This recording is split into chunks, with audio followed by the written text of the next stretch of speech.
The Chesapeake Bay Skipjack fleet is the last sail-powered commercial fishing and dredging fleet in the country. They have been operating on the Chesapeake Bay continuously since the 1890s. Most of the sailing fleet comes out of Deal Island, Maryland, harvesting from the oyster-rich Tangier Sound. In the early 1900s, as the combustion engine emerged, the skipjacks used pushboats or yawl boats, which are small dinghy-sized boats that housed large engines. The pushboat is connected to a V-shaped metal brace on the stern of the skipjack. The skipjacks, built as sailing vessels, could now take advantage of a powered engine to get out to the oyster grounds to harvest. It ain't too bad putting the sail up. The hardest part of this day is pulling that boat up. Yeah, that's a workout. You gotta do it one side at a time? Yeah, she's heavy. It's got a 350 Chevrolet and a Marine 350 Chevrolet.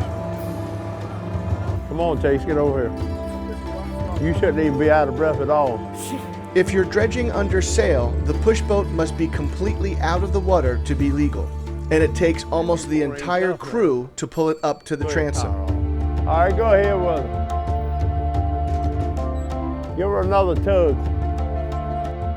Yeah, the wind right now is southeast. It's a good wind for this area, but we just need a little more wind.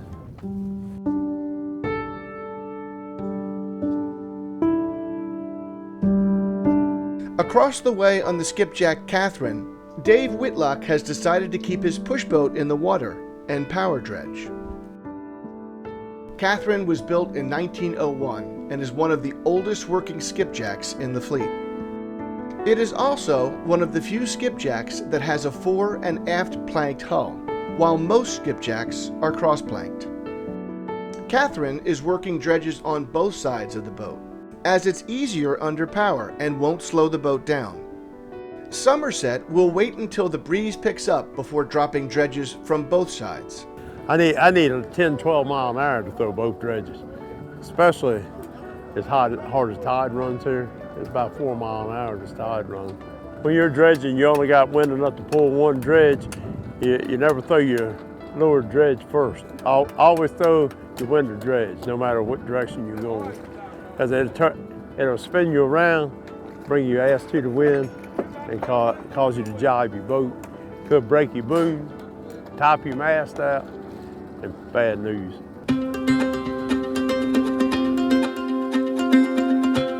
Yeah, I guarantee he was working. Throw your window! Somebody got to catch that cable, man. Hey, Chase, get up there, you have to cut her off for him. As the wind picks up, Somerset is now able to drop dredges on both sides. Throw your lure, throw your window. Once the catch from the oyster dredge is dumped, it's launched back into the water to drag for more oysters. The crew sorts out all the legal-sized oysters, throwing all the small ones back. Some use an oyster culling hammer to remove all of the baby oyster seeds, or spat, attached to the legal-sized oysters. The hammer can also be used to measure the oyster size. Maryland's Department of Natural Resources can randomly board an oyster dredger and check a bushel of oysters for an excess of seed oyster growing on legal-sized oysters. Watermen, when they harvest, must try to chip off all the seed to give it a chance to grow to full size on the oyster beds. If one bushel has more than a large coffee can of seed, the boat can receive a fine. All of this is done to help promote a healthy oyster population.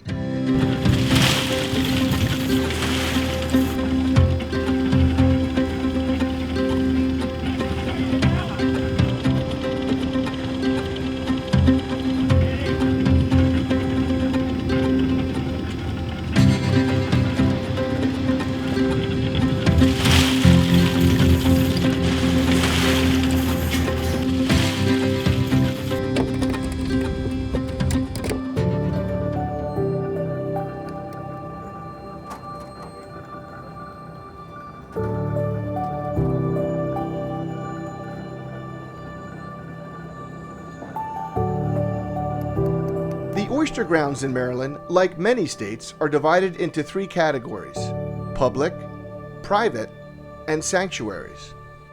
Public grounds allow harvesting from October through the end of March, while privately owned leased oyster grounds can be harvested throughout the year, depending on the water quality. Oyster sanctuaries are managed by the DNR, Maryland's Department of Natural Resources. The DNR hires boat captains to transport and spread massive amounts of seed oyster on these sanctuaries. The ideal boat for this is the Chesapeake Bay Boat, who are able to carry thousands of seed oyster on their decks. This type of aquaculture replenishes the oyster beds, allowing the DNR to rotate it back into public service once the oysters reach their full maturity.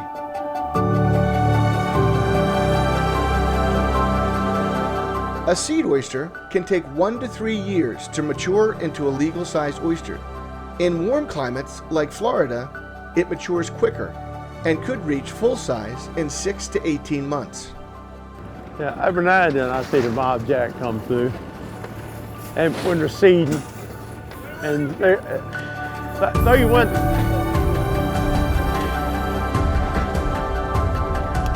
Right now I'm just knocking all the spat all off, measure them out 3 inches and stuff. Go about a legal limit on legal law, legal size and stuff, but. Good lick, good lick. Chase is my grandson. He's been on this boat with me, well, since I started with it.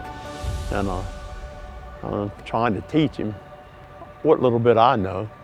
And so that I plan on giving him the boat. And he's going to be the next captain of this boat. If it wasn't for my grandfather, I'd probably be at McDonald's or somewhere, some dry fast food restaurant or something, making money. All the crew members, like the crew members we got on here, they teach me a lot of stuff. Working hard, the boss ain't mean. The work's a little bit dirty, but the money comes Ain't clean.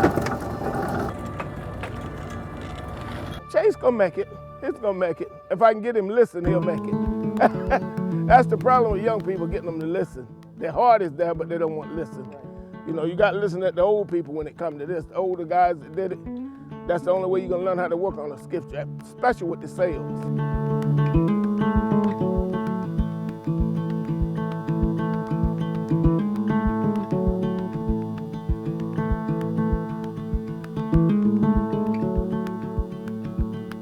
Across from Deal Island at Scotts Cove Marina, the yard dog Roxy eagerly awaits Somerset's return.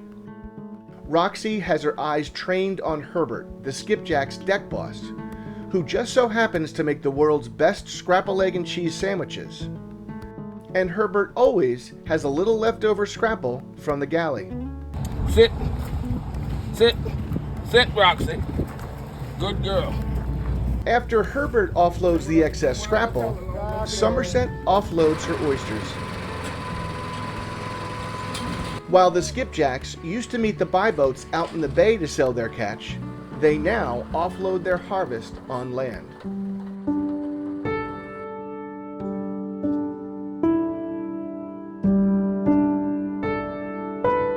The Skipjacks are permitted to harvest 100 bushels of oysters per day, while other commercial dredgers are only permitted 20 bushels per day, 10 bushels per license. Over on Deal Island, Catherine lines up with the remaining Skipjacks to unload her catch at the seafood packing house.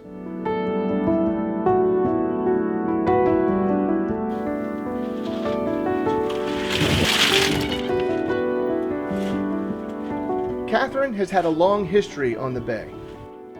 Built in Crisfield, Maryland, spending years in Reedville, Virginia, and in 1945 moved to Cambridge, Maryland, where 17 years earlier Coastal Queen was built as the boat A.G. Price.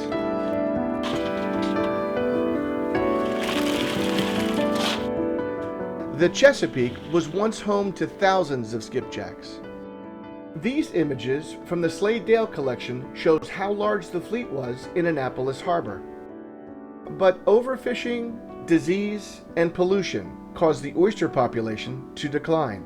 which diminished the fleet, retiring many skipjacks to the marshes of the Chesapeake, too costly to restore without a market to support them. If we go from, at the turn of the 20th century, 600 bug eyes, by World War I, 600 skipjacks. If you combine these with schooners and sloops and so forth, 1,100, maybe 1,200 licensed oyster dredge boats.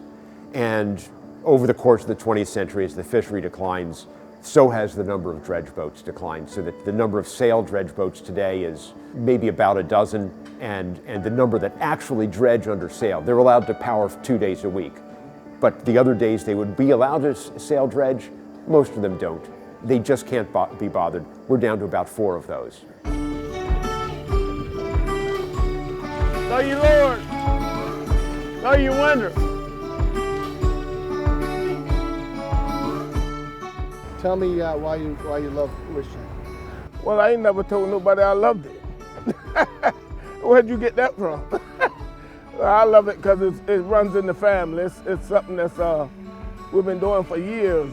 My parents did it, my father did it, all his family did it. I mean, I just want to come back to see what it was like, so it's just a little hustle for me. I feel like I have it in my blood.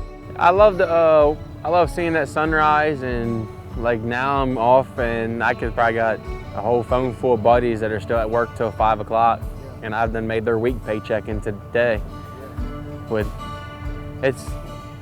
It's really hard, but I mean, if you love what you do, you never work a day in your life. He wants me carried it on. My grandfather wants me carried on generations after generations. When I have kids, he wants me to pass it down to them. Well, I restored this boat just because I love the boat so much, you know, and I want to hand this boat down to him, and hopefully he'll feel the same about it as I do. You know, I have a son, he has no interest in it, but my grandson does, and that's the main thing, maintain the boat. That's number one. When Bob Leith bought Somerset, it was in desperate need of a restoration. When the owner of the boatyard saw what kind of shape it was in, he moved it to a special place on the property. But they put me real close to the burn pile because I think they actually thought that it was going to be burnt instead of restored. It was in such bad shape. Just in case, right? Just in case, that way he didn't have to move her far. Yeah. But Bob had something most boat builders dream of. All of these are long leaf, I call them long needle pines. And it's all yellow pine. Just look at the main body of that thing, though, how big it is the whole way up. Behind Bob's family barn stood hundreds of old-growth yellow pine. I looked around, couldn't find no lumber, so I called up a few different people that I knew and asked them if they knew anybody had a sawmill, and they told me yeah. And I had them bring out the sawmill on the farm. They cut the trees and sawed it all up into boards for me.